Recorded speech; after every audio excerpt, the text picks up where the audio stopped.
আজকে 22শে মার্চ 2025। আজকে আমাদের স্কুলের বন্ধুদের সঙ্গে একসঙ্গে কয়েকজন মিলে সুন্দরগ্রাম যাওয়ার কথা। আমরা সবাই ডাইসেশনে ছোটোবেলা থেকে পড়েছি তো, কিন্তু আকাশের মুখ বেশ অন্ধকার। সারা রাত ধরে বেশ বৃষ্টি হয়েছে। গিয়ে দেখি যে সারাটা দিন আজকে কেমন কাটে। তবে বন্ধুদের সঙ্গে যাওয়া তো, দেখা হলেই শুধু স্কুলের গল্প হয়, ছোটোবেলার গল্প হয়, বা এখন আমাদের নিজেদের জীবনে কি চলছে সেগুলো নিয়ে মনের দুঃখ আনন্দ সব ভাগ করে নেওয়া হয়। দেখা যাক আজকে দিনটা কেমন কাটবে, আর তোমাদের সঙ্গে সেগুলো সব শেয়ার করব। আমরা পৌঁছে গেছি সুন্দরগ্রাম। ঢোকার জায়গাটা তো দেখে সুন্দরই মনে হচ্ছে বেশ। আমরা তো সব স্কুলের বন্ধু, ডাইসেশনের সব নার্সারির বন্ধু। তো সোমা তুই বল, ও আমাদের মোটামুটি হেড গার্ল ছিল স্কুলে। তো হ্যাঁ, ছিলই তো, এখনও আমাদের গ্রুপের ওই হেড গার্ল। তো ও বলবে যে ওর স্কুল সম্বন্ধে যদি কিছু বলতে ইচ্ছে করে বা জায়গাটা সম্বন্ধে। ইন্দিরা গান্ধী যখন মারা যান তখন আমরা ক্লাস 11-এ পড়ি। তখন ইন্ডিয়া পাকিস্তানের খেলা চলছিল একদম, হ্যাঁ। সেই খেলা শুনতে আমরা দারোয়ানের রুমে আমি আর আমার আরেক বন্ধু দুজনে মিলে খোঁজ নিতে গেছি স্কোর কত। ও বলছে ক্যা বাত হ্যায়, মালুম নেই হ্যায়, বল নেই রা হ্যায়। তা আমরা দাঁড়াও তো, চালাও তো, আমরা একটু শুনি। তা শুনতে গিয়ে বলছে যে ইন্দিরা গান্ধী ও শট অ্যাট অ্যারাউন্ড 8:30। আমরা তো মানে দুজনে, আমি আর এখন ঠিক মনে নেই কে ছিল, দুজনে মানে পাজলড হয়ে গেছি। দিয়ে দৌড়াতে ক্লাসে, হ্যাঁ ইন্দিরা গান্ধী মারা গেছে। তারপরে লাইফটা আমাদের মানে উনি মারা গেছেন, খুব দুঃখের ব্যাপার, কিন্তু আমরা স্কুল থেকে বেরিয়ে খুব এনজয় করেছিলাম, হই হই করতে করতে বেরিয়েছি। কারণ আমরা যখন যাচ্ছি তখন বাসে করে, তখনকার দিনে গভর্নমেন্ট স্টাফরা বাসে করে তখন সবে তারা অফিস যাচ্ছে। কি ব্যাপার তোমাদের স্কুল ছুটি কেন? আমরা খুব আনন্দ সহকারে বললাম যে ইন্দিরা গান্ধী মারা গেছিল। আর আমাকে বাসে জিজ্ঞেস করেছিল, তখন যাচ্ছিল আমরা স্কুল থেকে বেরোতে, জিজ্ঞেস করার পর তখন আমরা বললাম ইন্দিরা গান্ধী মারা গেছে। ও তাই? মোটামুটি ধরুন 2-2:30 নাগাদ সব বন্ধ হয়ে গেল। আমরা যখন ফিরছি আমাদের রাস্তার উপর চৌহান ট্রাভেলসের অফিস ছিল। মোটামুটি 10 থেকে 12খানা বাস দাঁড়িয়েছিল। কিছু বাস তার মধ্যে অলরেডি ভাঙা শুরু হয়ে গেছে। আর আমার বাড়ির সামনে দিয়ে বিকেল 4টের পর থেকে অফিসের লোকরা সবাই হাঁটতে হাঁটতে ফিরছে। পালকে পাল লোক, সব বন্ধ। মানে স্কুলের এইসব স্মৃতিগুলো এখনও থেকে যায়, এখনও আমরা বসলে সেসব নিয়ে আলোচনা করি। এগুলোই ভালো লাইফের। এখন আমরা অনেকটা মানে এগিয়ে গেছি, ছেড়ে এসেছি অনেক কিছু, কিন্তু এই স্মৃতিগুলো কখনো আমরা কোনো বন্ধুই ভুলতে পারি না। যে আমরা দুঃখের দিনেও, কিন্তু আমরা তখন ছোট ছিলাম তো, ওটাই একটা আমাদের বিশাল আনন্দ ছিল। একটা স্কুলের কিছু একটা হয়েছে, সবাই একসাথে বেরিয়েছি, গল্প করছি, আড্ডা মারছি। এই ওই সোমা ওই ইন্দিরা গান্ধী চলে যাওয়ার দিনের ঘটনাটা বললো তো। আমরা তো তারপরে বাসে উঠেছি, ওই আমিও উঠছি, আর আমি বাসে উঠেছি। তো বাসের লোকেরা, আমাদের তো স্কুলের ইউনিফর্ম দেখলেই চিনতে পারা যেত যেটা ডাইসেশন। দেখছি নিজেরা বলা বলি করছে যে দেখতে পাচ্ছিস ডাইসেশনের মতো স্কুলটারও কি অবস্থা হয়েছে, এরা সব বাঙ্ক করে সিনেমা দেখতে যাচ্ছে। আমাদের তো খুব গায়ে লেগেছে স্কুলকে নিয়ে। তখন কিছু বললে আমাদের প্রচণ্ড গায়ে লাগা। তখন আমরা একটুখানি দুজনে মুখ চাচাই করে বললাম যে না, ইন্দিরা গান্ধী মারা গেছে, আমাদের বলেছে যারা একা বাড়ি যেতে পারবে তারা বেরিয়ে যাও। তখন তো একটা কীরকম হুলুস্থুল পড়ে গেল। আমি এন্টালিতে থাকতাম, তো মোটামুটি অর্চিতা নেমে গেল। অর্চিতা নেমে যাওয়ার পরে বাসটা যখন ওই জেম সিনেমার কাছে এলো, তো বাসের ভেতর থেকে আমাদেরকে বলা হলো যে আপনারা নেমে পড়ুন, আমরা বাসটাতে আগুন জ্বালাবো। তো আমরা তো ভাবছি যে নেমে যাব কি করে, দেখতে পাচ্ছি সামনে এন্টালি মার্কেটে প্রচণ্ডভাবে আগুন জ্বলছে, ওই টায়ার জড়ো করে করে। সেটা একটা দিন গেছিলো বটে। বাস থেকে তো নেমে পড়লাম, ওরা আমাদের সামনেই বাসটাতে আগুন জ্বালিয়ে দিল। এরকম আমার জীবনে বোধহয় কোনো দিনও এই অভিজ্ঞতা হয়নি। তো ও হচ্ছে পিয়া ছিল হচ্ছে পিয়া রায়চৌধুরী। পিয়া রায়চৌধুরী আমাদের ব্যাচের অন্যতম না, মানে একজন মেন পড়াশোনায় ভালো গুডি গার্ল। স্কুল জীবনটার কোনো বিকল্প নেই। আজকে জীবনের প্রায় সায়ান্নে এসে মনে হচ্ছে কত কি স্মৃতি মনে হচ্ছে, কত মানে বন্ধুদের সাথে আড্ডা, গল্প, বিভিন্ন রকমের কথাবার্তা, খেলাধুলো। আমাদের স্কুলটা বিরাট বড় ছিল, বিরাট বড় মাঠ ছিল। তো প্রত্যেক দিনই টিফিনে আমাদের নিচে নামিয়ে দেওয়া হতো মাঠে খেলাধুলো করার জন্য। সেটা গল্প সব মিলিয়েই খুব খুব ভালো ছিল আমাদের স্কুলের জীবন। একটা বিশেষ দিনের কথা মনে পড়ছে, যেটা না বললেই নয়। সেটা হচ্ছে হঠাৎ একদিন স্কুলে টিফিন খেয়ে ওপরে এসেছি ক্লাসরুমে, এসে দেখছি আমার ব্যাগ নেই। প্রথমে ভেবেছি এদিক ওদিক কোথাও গেছে। সমস্ত জায়গায় তন্ন তন্ন করে খোঁজা হলো, বন্ধুরাও হেল্প করলো, কিন্তু ব্যাগকে আর কোথাওই পাওয়া গেল না। সেটা প্রায় ক্লাস 10-এর শেষের দিকে। আমার তো মাথায় হাত যে কীভাবে চলবে। তারপর যাই হোক, সব বন্ধুরা খুব হেল্প করেছিল সেখান থেকে রিকভার্ড হতে। এই তো ছোটদের মানে ছোটোবেলার বন্ধুদের এইটাই হচ্ছে মজা। একসাথে আমরা নার্সারি থেকে পড়ে এত বড় হয়েছি, আজকের দিনে দাঁড়িয়েও এখনও আমরা একসাথে এই যে বেড়াতে এসেছি আজকে এই সুন্দর গ্রামে, কি মজা হচ্ছে।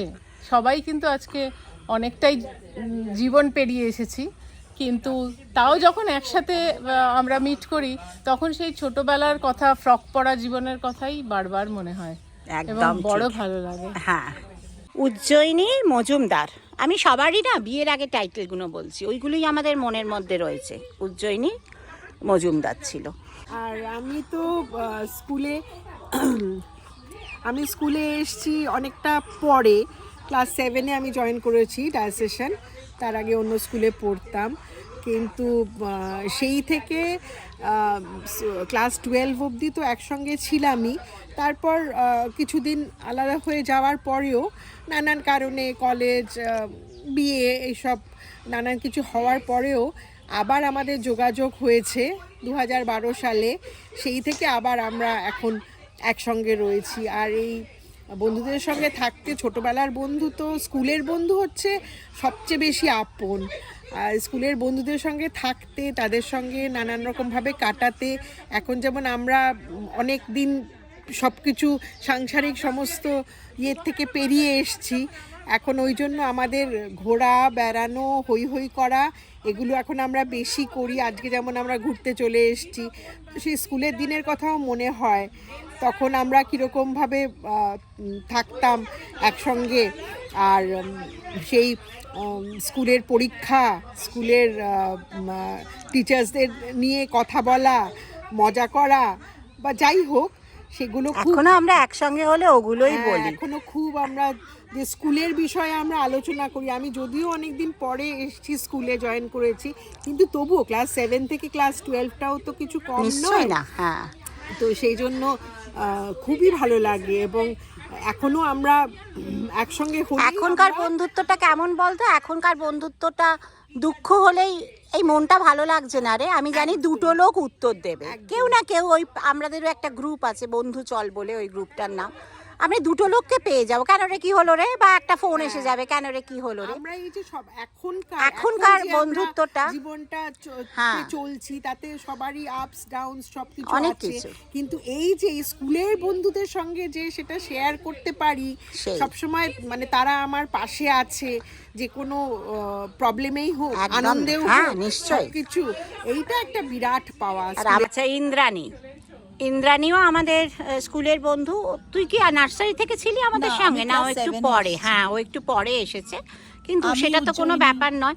বললাম না, স্কুলের বাইরেও আমাদের ওই জীবনগুলো এখন একসঙ্গে হয়ে গেছে, এটাই হচ্ছে বড় কথা। বন্ধুদের সাথে আবার দেখা হলো, ওরাই বলল যে সুন্দর গ্রামে আসার জন্য। তা আমি এখানে আগে ঘুরে গেছিলাম, আমার তখন একটু বিটার এক্সপিরিয়েন্স ছিল, কিন্তু এবারে এসে একটু ভালো লাগছে। আর প্লাস আমার স্কুলের ছোটোবেলার সব বন্ধুরা, ওদের সাথে আছি, ওদের সাথে আনন্দ করছি, এটাই সব থেকে ভালো লাগছে। অবশ্য আজকে ওয়েদারটাও আমরা দারুণ পেলাম, ওয়েদারটাও আমাদের সাথে খুব সাথে আছে। হ্যাঁ, আর হ্যাঁ, সাথ দিয়েছে।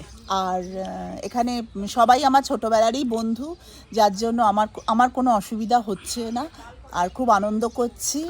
আর এই সবে আমার মেয়ের বিয়ে গেল, আর এরাই সব ছিল। তারপরে এখন মেয়ে চলে গেছে বাইরে, মেয়ে জামাই বাইরে রয়েছে, এখন আমি এদের সাথেই সময় কাটাই।